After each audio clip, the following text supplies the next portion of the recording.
What if the reason leadership feels harder some days has nothing to do with time, workload, or discipline? What if it's about how your body is holding responsibility? In this episode of Project Joyful, we explore why leadership capacity isn't a time problem and what actually changes when capacity expands from the inside. Welcome to Project Joyful, the podcast for health-centered leaders. Project Joyful is a space for conversations at the intersection of leadership, health, and lived experience. Here we explore what it means to lead in ways that honor your body, protect long-term capacity, and support a life that feels as good on the inside as it looks on the outside. This episode is part of the Biology of Leadership series. In this series, we explore leadership through your body, not as a performance to optimise or a mindset to fix, but as a biological experience shaped over time. Leadership doesn't just live in decisions, strategies, or roles. It lives in your nervous system and how responsibility is held and how reliability and care quietly organise your body long before you're consciously aware of it. These conversations are for leaders who are capable, trusted, and effective, and who are curious about how leadership is experienced internally, not just how it performs externally. There's nothing you need to do as you listen, no insight you need to apply. This is simply an invitation to understand what's been shaping your experience of leadership beneath the surface and what's become possible when biology becomes part of the conversation. Let's begin, shall we?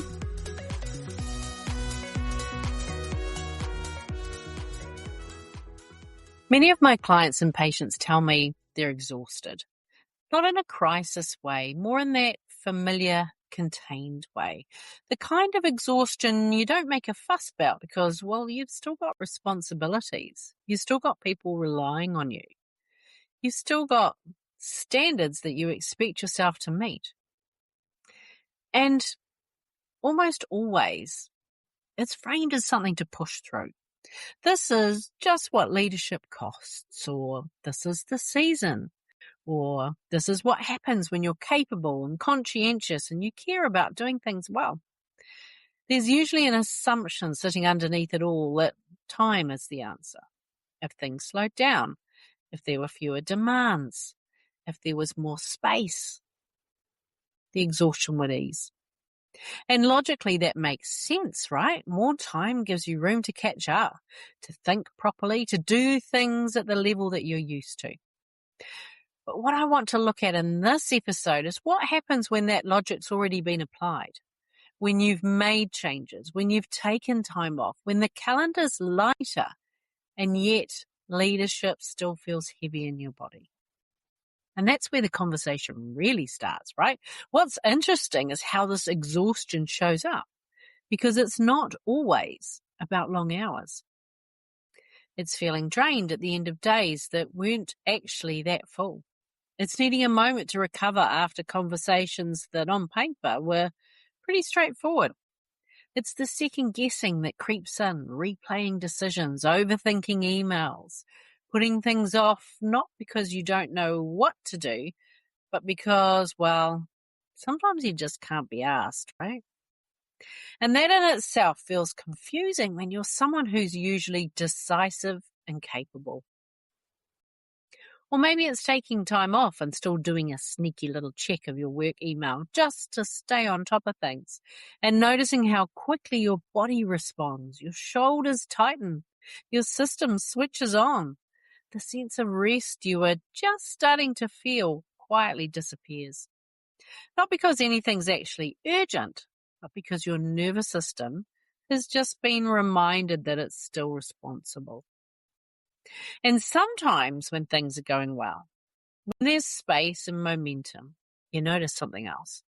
You delay starting. You procrastinate, not out of laziness or resistance, but because part of your system is used to operating under pressure.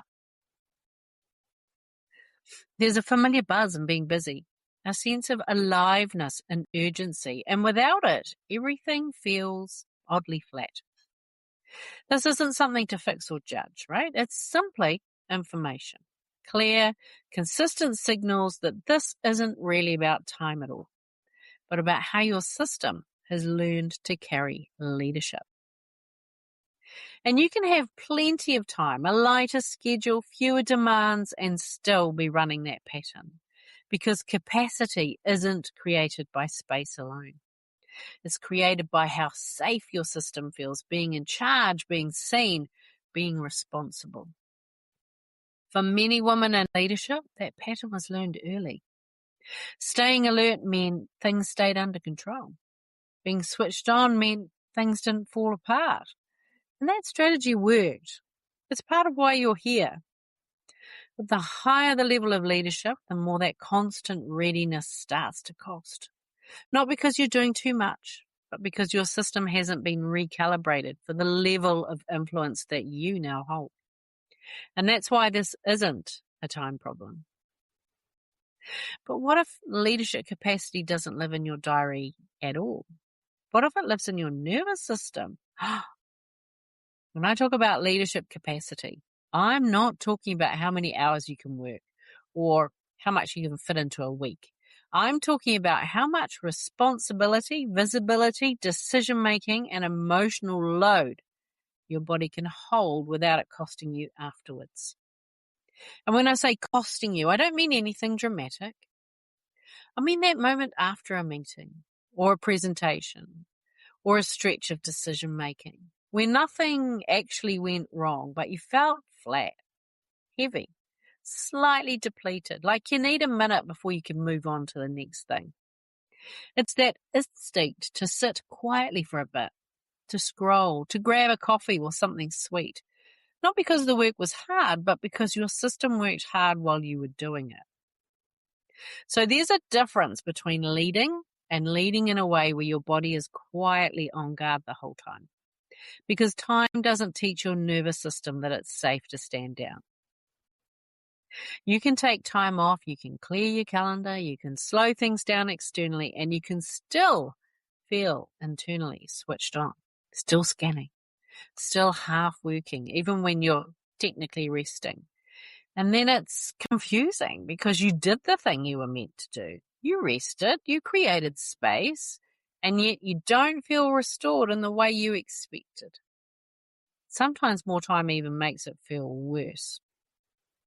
There's more time to think, more room to replay conversations, more room for self-monitoring. And sometimes without really realizing it, you start creating work, right? New initiatives, extra layers, things for your team to do that, well, between you and me, they probably don't actually need to be done. Not because you're controlling or inefficient. Let's move that off the table. But it's because busyness has become familiar. Pressure gives your system something to organize around. Without it, there's a strange discomfort, like you're waiting for something to drop. So rest becomes restless. Space becomes slightly uncomfortable. And instead of feeling relieved, you find yourself reaching for small hits of urgency again. Checking emails, starting things unnecessarily early, filling the gap without consciously choosing to. This is why so many capable women feel frustrated by advice that tells them to slow down or take more time off. Not because the advice is wrong, but because it's incomplete. Time creates the opportunity for recalibration, but it doesn't do the recalibrating for you, and that's important. And until your nervous system learns that leadership doesn't require constant readiness, no amount of space will truly feel like relief. When leadership capacity actually expands, it doesn't feel like doing more. It feels like doing the same things without your system paying for it. You still lead, you still make decisions, you still hold responsibility, but your body isn't working quite so hard in the background. Conversations end and you don't replay them on a loop. Decisions land and then they're done. You don't carry them around for the rest of the day or second guess them later that night. Your breath stays natural. Shoulders drop without you having to remind them to. When the workday ends, you're still yourself, not someone who needs to recover before they can be present with their life. From the outside, your leadership often looks stronger and clearer. This is what my clients are telling me. Your nervous system no longer needs to stay on high alert, and that's what allows it to stop over-managing in the background. There's less urgency for the sake of urgency, less need to fill space. You don't create work to feel productive, and you don't delay things to recreate pressure either. Action becomes cleaner, quieter, more intentional. And this is what capacity actually gives you. Not more output, but more presence. Not more time, but more room inside yourself to lead. If you're listening to this and recognizing yourself in a calm, steady way, then this is the work I do inside my one-to-one coaching program, Revitalize. Revitalize is focused on recalibrating how leadership is held internally. So the level of responsibility, visibility, and influence you carry no longer requires that constant vigilance. This is for women who are already capable, already respected, already successful, and who can feel that the way leadership lives in their body is costing more than it needs to. Not because anything's wrong, let's take that off the table, but because their system has evolved beyond the strategies that once kept everything stable. Our work together centers on embodiment, on leadership that feels steady and sustainable from the inside, just composed on the outside. Decisions land cleanly, presence expands, capacity grows without gripping, without managing or holding everything so tightly. If that resonates, you'll find the details for Revitalize in the show notes. Now, this is precise, high-touch work, and it's designed for women who are ready for leadership to feel different in their body, not just better on paper. And if this episode has simply given you language for something that you've been sensing for a while, well, that matters too. Awareness is often where recalibration begins, right? So if there's one thing to take from this episode, it's this. If leadership feels harder on some days than others, even when the workload hasn't changed, it's not random. It's not about motivation, discipline, or needing to push yourself. It's your system telling you how much capacity is available to meet what's in front of you that day. Some days, the same conversations, decisions, and responsibilities move easily. Other days, they take more out of you. Not because you've lost capability, but because capacity shifts based on how your body is holding responsibility in that moment. You don't need to fix that or make sense of it right now. Just notice it. Notice the days that feel smoother and the days that feel harder to carry. Notice what your body is doing on each of those days. That kind of awareness changes how leadership is held and how your team receives it. And it changes without you needing to force anything. I'm sending you lots of love. Bye for now. Hey, thanks for listening to today's podcast. Can I ask you a favor? If our conversation spoke to you today, could you please take a moment to leave a 5-star review? Your review will help people discover this podcast, and together we can create a world where there's even more love and more laughter. And if you want to hear more from the Project Joyful podcast, just click the subscribe button. Bye for now.